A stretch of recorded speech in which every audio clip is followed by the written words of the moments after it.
یہ طبیعت کو فالو کرتا ہے. اس کی طبیعت کھانے کو چاہتی ہے, بچہ روتا ہے, وہاں وہاں کر رہا ہے, وہ اس کو بھوک لگ رہی ہے. سردی لگ رہی ہے, وہاں وہاں کر رہا ہے, رو رہا ہے, تو اس کو جو پہننے کے لیے کوئی پوتڑا چاہیے, کسی چادر میں ماں لپیٹ دیتی ہے. تو گویا چاہتا وہ چار ہی چیزیں ہیں. اکیلا پڑا وحشت محسوس کرتا ہے تو روتا ہے, تو ماں اس کے ساتھ ٹکیلیاں کرتی ہے, ابا اس کے ساتھ ٹکیلیاں کرتا ہے, تو وہ خوش ہو جاتا ہے. تو چار ہی چیزیں چاہتا ہے, لیکن طبیعت اس کی حاکم ہوتی ہے. اس کی طبیعت میں بات آتی ہے کہ بھوک لگ رہی تو رونے لگتا ہے. تو گویا کہ یہ حیوانی زندگی کے دور اس پہ گزرتا ہے, اور یہ نبیوں پر بھی گزرتا ہے, اور امتیوں پہ بھی گزرتا ہے, اور اس وقت طبیعت پر چلتا ہے. چنانچہ حضرت موسیٰ علیہ الصلوۃ والسلام کا قصہ آپ جانتے ہیں کہ معصوم بچے ہیں, فرعون نے ان کے سامنے انگارے رکھ دیے اور کھجوریں رکھ دی, اور ایک روایت میں آتا ہے ہیرے رکھ دیے, اور امتحان کے لیے چھوڑ دیا کہ یہ بچہ کھجوریں اٹھاتا ہے, یہ انگارے اٹھاتا ہے. اگر تو اسے کھجوریں اٹھائیں تو اس بچے کو قتل کر دوں گا, کہ پھر یہی بچہ ہے کہ جس نے میری داڑھی نوچی ہے, تو یہی ہے جو میرا کل کو تخت الٹے گا. اور اگر اسے انگارہ اٹھایا تو سمجھے کہ معصوم بچہ ہے, اس معصومیت نے میری اسے داڑھی کھینچ دی. چنانچہ وہی ہوا کہ جب دونوں چیزیں رکھ دیں, موسیٰ علیہ الصلوۃ والسلام کو چھوڑ دیا, تو آپ روڑکتے گئے اور آپ نے انگارہ اٹھایا, منہ میں ڈال لی. اسی وجہ ان کی زبان جل گئی, اور زبان میں وہ لکنت ہمیشہ رہی, جس کے لیے آپ نے دعا کی تھی کہ ربی شرح لی صدری ویسر لی امری واحلل عقدۃ من لسانی یفقہوا قولی. تو یہ دعا اس لیے کی تھی, وہ لکنت پھر آپ کے زبان میں قائم رہی. ہاں یہ کہ اس دعا کے بعد اتنا ہو گیا کہ آپ کی آواز اتنی واضح ہوگی کہ لوگ آپ کی بات کو سمجھ جاتے تھے, لیکن پوری لکنت ختم نہیں ہوئی, فصاحت و بلاغت حاصل نہیں ہوئی جیسے ان کے بھائی حضرت ہارون کو حاصل تھی. تو دیکھیے معصوم بچہ ہے, وہ طبیعت پہ چل رہا ہے, جہاں طبیعت چلی اٹھائے منہ میں ڈال لیا. تو یہ طبیعت حاکم ہوتی ہے. اور دوسرا دور جب وہ انسان سمجھدار ہو جاتا ہے, بالغ ہو جاتا ہے, عقل آ جاتی ہے, تو پھر اس کے اندر انسانی زندگی کا دور شروع ہو جاتا ہے. اب اس کے اندر عقل حاکم ہوتی ہے.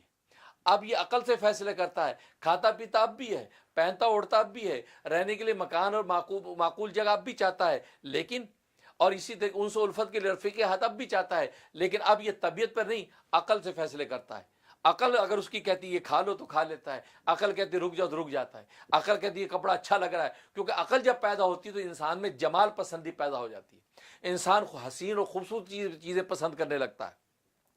تو لہٰذا یہ وجہ کہ آپ دنیا کے اندر جو یہ صنعتی انقلاب دیکھتے ہیں, یہ ایک کپڑے رنگ برنگ آپ دیکھتے ہیں, طرح طرح کے ڈیزائن دیکھتے ہیں, مٹھائیاں رنگ برنگ دیتے ہیں, ہر چیز کے اندر ایک ورائٹی ہے اور ایک خاص پریزنٹیشن ہے, اس طرح وہ چیز پیش کی جاتی ہے. یہ اصل میں انسان کے اندر جو جمال پسندی پیدا ہو گئی, یہ اصل میں یہ صنعتیں اس سے فائدہ اٹھاتی ہیں. تو انسان دیکھتا ہے کپڑا بڑا اچھا لگ رہا ہے, پرنٹ کتنے خوبصورت ہیں, لہذا خرید لو. ڈیمانڈ بڑھ گئی, ڈیمانڈ اینڈ سپلائی, یہ مارکیٹ فورسز ہیں. تو مارکیٹ فورسز سے یہ فائدہ اٹھاتے ہیں, جس چیز کی ڈیمانڈ زیادہ اس کا پروفٹ زیادہ ملتا ہے. تو عقل آئی تو انسان کے اندر جمال پسندی پیدا ہوئی, ہر چیز کے اندر خوبصورتی دیکھتا ہے, کھانے پینے میں بھی دیکھتا ہے کہ خوبصورت ہے تو کھاتا ہے, ورنہ کہتا ہے مجھے نہیں کھانا. پہننے بھی اچھی چیز پہننا چاہتا ہے اپنی اس کی مرضی سے. بچپن میں ماں نے جو پہنا دیا پہن لیا, لیکن اب مرضی سے پہنتا, اب ماں کی نہیں سنتا, کہا کہ نہیں مجھے یہ شرٹ اچھی نہیں لگ رہی, مجھے وہ شرٹ چاہیے. رہنے کے لیے اس کے لیے کمرہ, اس کمرے میں کلر بھی اپنی مرضی سے کرائے گا, پردے بھی فانوس بھی مرضی سے ٹانگے گا, اس کے اندر بستر بھی مرضی سے جھاڑے پونچھے گا. تو مالو جمال پسندی, دوست بھی دیکھ کے بنائے گا. بچپن میں تو جس سے چاہے ٹکیلیاں کر لے, جس سے چاہے خوش ہو جائے, اس کو پتہ ہی دوست ہے کہ دشمن ہے. لیکن جب عقل آ گئی, اب یہ سوچ سمجھ کے دوست بناتا ہے. ہاں اس سے دوستی ہے, اس سے طبیعت ملتی ہے, اس سے مزاج ملتا ہے. تو دیکھیے اب یہ انسانی زندگی کا دور جس میں عقل حاکم ہے اور عقل پر فیصلے کرتا ہے. جب جمال پسندی پیدا ہوئی, اب اللہ تبارک و تعالیٰ کے خطاب متوجہ ہو جاتا ہے کہ انسان تو ہر چیز میں خوبصورتی پسند کرتا ہے, تیرے اندر جمال پسندی پیدا ہو گئی ہے, تو پھر یاد رکھ جس نے اس کائنات کو حسن بانٹا ہے, اس کائنات کو جس نے خوبصورت بنایا, اس ذات کی خوبصورتی اور حسن کا کیا عالم ہوگا. تو اب اس ذات پر ایمان لیا, اب اس بات پر ایمان لیا تو دنیا کی خوبصورتیوں پر فریفتہ ہوتا ہے. جس نے حسن بانٹا اس کائنات کو, اس کے اپنے حسن کا عالم کیا ہوگا. جس نے گنے کے رس میں مٹھاس رکھی ہے, اس ذات کی اپنی مٹھاس کا عالم کیا ہوگا. لہٰذا اب تو اس ذات پر ایمان لیا. اب جو عقل مند سمجھدار اس کو قبول کر لیتا ہے, وہ ایک اپ گریڈ ہو جاتا ہے انسانی زندگی سے اوپر, اس کی ایمانی زندگی شروع ہو جاتی ہے. اب ایمانی زندگی کا دور شروع ہو گیا. جب ایمانی زندگی کا دور شروع ہوا, اب نہ طبیعت حاکم نہ عقل حاکم, اب شریعت حاکم ہو جاتی ہے. اب شریعت سے پوچھ کے چلتا ہے کہ میں یہ کھا لوں, میں یہ پی لوں, میں یہ پہن لوں, یہ میں اوڑھ لوں, میں یہ مکان اس سور سے بنا لوں, میں اس عورت سے نکاح کر سکتا ہوں, میرے لیے حلال ہے کہ حرام ہے. اب دیکھو کر وہی چار کام رہا ہے, لیکن اب اس کا حاکم نہ طبیعت نہ عقل, اب شریعت اس کی حاکم ہے, شریعت سے پوچھ کے چلتا ہے. لیکن یہ شریعت نے کھانے پینے سے روکا نہیں، پہننے اوڑھنے سے روکا نہیں، لیکن اس کو فلٹر کر کے پاکیزہ کر کے دینے کا جو وعدہ کیا، ضمانت دی کہ تاکہ یہ پہننے اوڑھے پاکیزہ اور نفیس پہنے۔ اب انسان جب اس شریعت پر محنت کرتا ہے، جب وہ یہ دیکھتا ہے کہ اللہ کو نماز بڑی پسند ہے، 5 نمازیں اللہ کو پسند ہیں، تو وہ اس اللہ کی پسندیدگی کو پہچانتا ہے، وہ سوچتا ہے کہ اچھا اللہ کو اتنی نماز پسند ہے، اب میں 6 وقت کی نماز پڑھوں گا، تہجد بھی پڑھنے لگتا ہے، 7 وقت کی نماز پڑھوں گا، اشراق بھی پڑھنے لگتا ہے، چاش بھی پڑھنے لگتا ہے، اوابین پڑھنے لگتا ہے، نوافل پڑھنے لگتا ہے۔ روزہ اللہ کو اتنا پسند کہ اللہ اپنی ذات دینے کو تیار، تو کہتا ہے میں نفلی روزے بھی رکھوں گا، جمعرات کا روزہ رکھتا ہے، پیر کا روزہ رکھتا ہے، نفلی روزے رکھتا ہے۔ اللہ کو زکوٰۃ پسند ہے کہ اللہ کے نیک غریب بندوں کو زکوٰۃ تقسیم کرتا ہے، تو یہ کہتا ہے کہ میں اب سارے سال صدقات خیرات دوں گا۔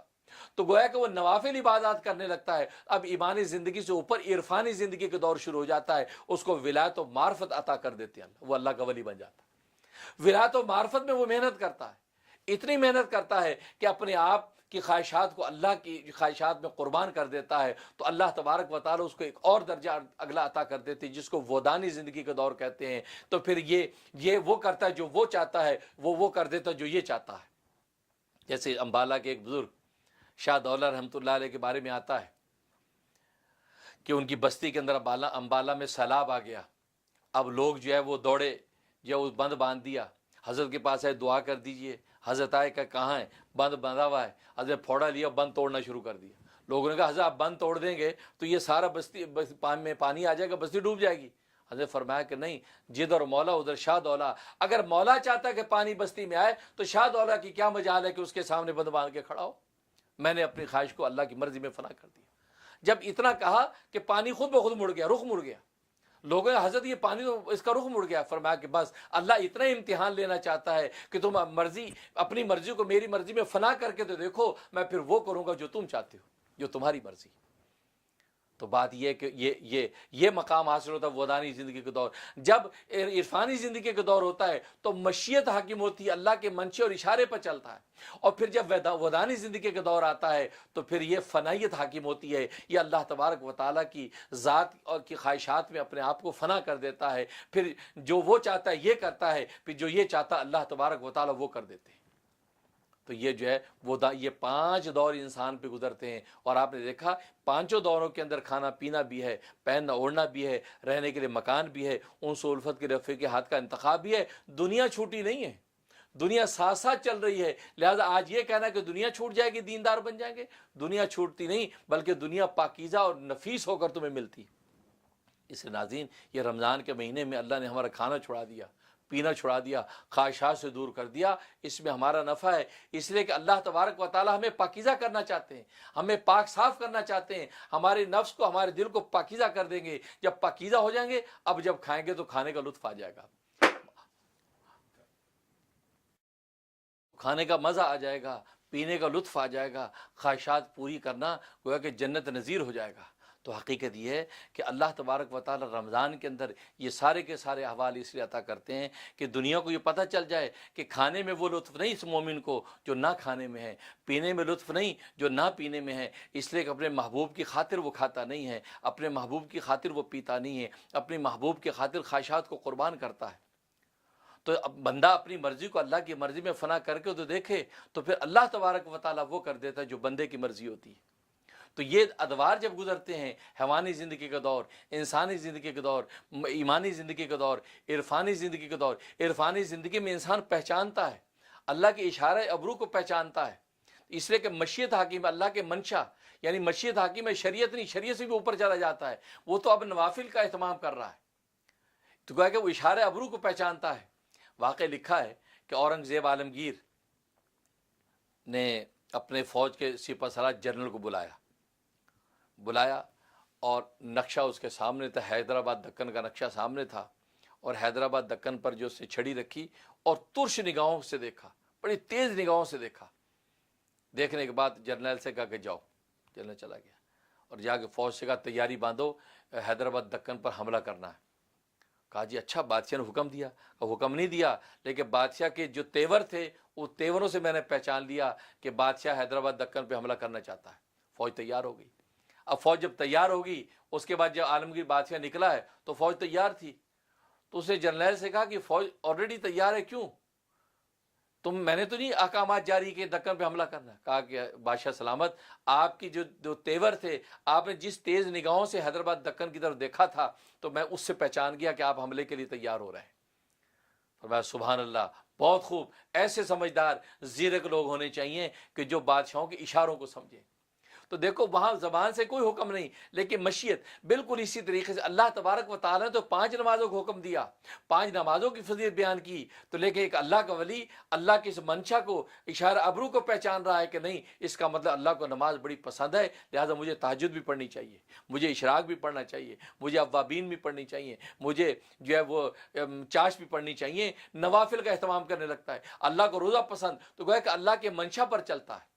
تو مشیت کے ذریعے سے انسان آگے سے آگے پہنچتا ہے، اس مشیت کے ذریعے سے وہ اللہ تبارک و تعالیٰ کا قرب حاصل کرتا ہے۔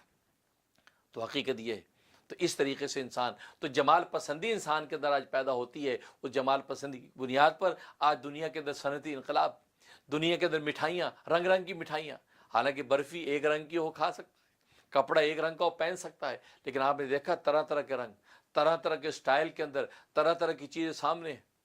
چنانچہ لکھا ہے کہ ایران کا بادشاہ ہندوستان میں آیا، اور ہندوستان کے اندر مغلیہ بادشاہ تھا، ناشتے کا وقت ہوا تو ناشتے کے لیے باورچی نے جو ہے وہ دسترخوان لگایا، تو ناشتہ کیا لایا، ایک جو ہے وہ بھینسے کا پورا سر، بھینسے کا سر ٹرے میں رکھا ہوا سامنے رکھ دیا، اس کے سینگ بنے ہوئے ہیں، کان بنے ہوئے ہیں، دانت بنے ہوئے ہیں، رنگ برنگ دانت ہیں، رنگ برنگ سینگ ہے، سامنے رکھ دیا۔ تو ایران کا شہزادہ ڈر گیا کہ کہا یہ کیا ماجرا ہے؟ تو باورچی نے کہا جی ناشتہ ہے۔ تو جو ہندوستان کا بادشاہ وہ دل میں بڑا شرمندہ ہوا کہ کیسا نالائق ہے، مہمان کے سامنے یہ کیا بلا اٹھا کے لیا ہے۔ کہا کہ میاں یہ کیا چیز ہے؟ تو وہ باورچی کہنے لگا کہ بادشاہ سلامت، لگتا ہے کہ ایران کے شہزادے نے کبھی اچھا ناشتہ کیا نہیں۔ کیا مطلب؟ کہا کہ حضرت یہ بھینسے کا سر نہیں ہے، یہ مٹھائی ہے، مٹھائی۔ چنانچہ اس کے ایک سینگ کو توڑ کے کھائیں تو گویا کہ وہ برفی، اس کے دانت کو توڑ کے کھایا تو وہ گلاب جامن، اس کے کان کو توڑ کے کھایا تو وہ سون حلوہ۔ تو گویا کہ پورا کا پورا جو سر تھا، ڈیزائن اس کا سر کا بنایا، لیکن ایک ایک اس کا جز تھا، وہ ڈیفرنٹ مٹھائیوں کا ایک مجموعہ تھا جو ناشتے وقت لے کے آیا۔ ناظرین آج بالکل اسی طریقے سے آپ مٹھائی کی دکان میں چلے جائیں تو رنگ برنگ مٹھائیاں، کیونکہ وہ جو جمال پسندی ہے انسان کی کشش ہوتی ہے کہ یار یہ دے دو۔ مشروبات طرح طرح کے رنگوں کے موجود، کوئی پنک کلر میں ہے، کوئی گلابی کلر میں، کوئی سبز کلر میں، ان رنگوں کو حالانکہ سیدھے سیدھے سفید بنا دیتے چینی ملا کے، تو شربت تو تھا لیکن نہیں، یہ جو پریزنٹیشن، یہ جو کشی، یہ جمال پسندی، یہ سے ڈیمانڈ اینڈ جو سپلائی، یہ جو مارکیٹ فورسز ہیں، یہ اس کو انسان لیتا ہے، جس کی وجہ سے انسان جو ہے وہ آگے سے آگے جو ہے وہ تجارت کو بڑھاتا ہے اور لوگ چیزوں کو خریدتے ہیں۔ تو حقیقت یہ ہے ناظرین، اللہ تبارک و تعالیٰ نے بھی اپنی عبادات کے اندر ایک عجیب لطف لذت رکھی ہے۔ اسے نماز کے اندر وہ لطف ہے کہ انسان سجدے میں جائے تو اللہ کی ملاقات کا لطف، حجر اسود کو ہاتھ لگا دے تو حدیث میں آتا ہے اللہ سے مصافحہ ہو گیا۔ جب آپس میں مومن مصافحہ کرتے ہیں تو گناہ جھڑتے ہیں، تو وہاں اللہ سے مصافحہ ہو جائے تو گناہ کیسے نہیں جھڑیں گے؟ گناہ تو ختم ہو جائیں گے۔ لہٰذا اس لیے تو حدیث میں آتا ہے کہ حجر اسود کو جسے ہاتھ لگا لیا، بوسہ دے لیا، تو اس کو گناہوں سے پاک کر دیا جاتا ہے، وہ حجر گناہوں کو چوس لیتا ہے۔ اس لیے ایک حدیث میں فرمایا کہ یہ حجر اسود جب آسمانوں سے آیا تھا تو بالکل سفید چاندی کی طرح چمکتا تھا، سفید چاندی کی طرح چمکتا تھا، لیکن فرمایا کہ بنی آدم کے گناہوں نے اس کو سیاہ کر دیا، کیونکہ بنی آدم کے گناہوں کو یہ چوستا ہے، بنی آدم کے گناہوں کو چوستا ہے، جس سے فرمایا کہ سیاہ ہو گیا۔ اور ایک روایت میں آتا ہے کہ آدم علیہ السلام جنت سے اس کو لے کے آئے تھے بطور موڑے کے، جیسے یہ موڑا اور کرسی بیٹھنے کے لیے ہوتی، یہ آپ وہاں جنت سے اٹھا کے لائے تھے اس کو، اور یہ بطور موڑے کے آپ رکھ کے اس کے اوپر بیٹھتے تھے، ایک سیٹ بنائی ہوئی تھی۔ یہ وہ حجر اسود ہے کہ اللہ تبارک و تعالیٰ نے اس کو اتنا اونچا مقام عطا کیا۔ اس ناظرین اللہ سے دعا ہے کہ اللہ تبارک و تعالیٰ ہمیں جو ہے اپنے قرب کی حقیقی روح عطا کر دے، قرب کی لذت اور عبادت کا مزہ عطا کر دے۔ تو انشاءاللہ ناظرین آپ ہمارے ساتھ رہیے گا۔ ابھی انشاءاللہ بریک سے آنے کے بعد آپ کے سوالات لیں گے اور سوالات کے جوابات قرآن و سنت کے مطابق پیش کریں گے۔ آپ ہمارے ساتھ رہیے۔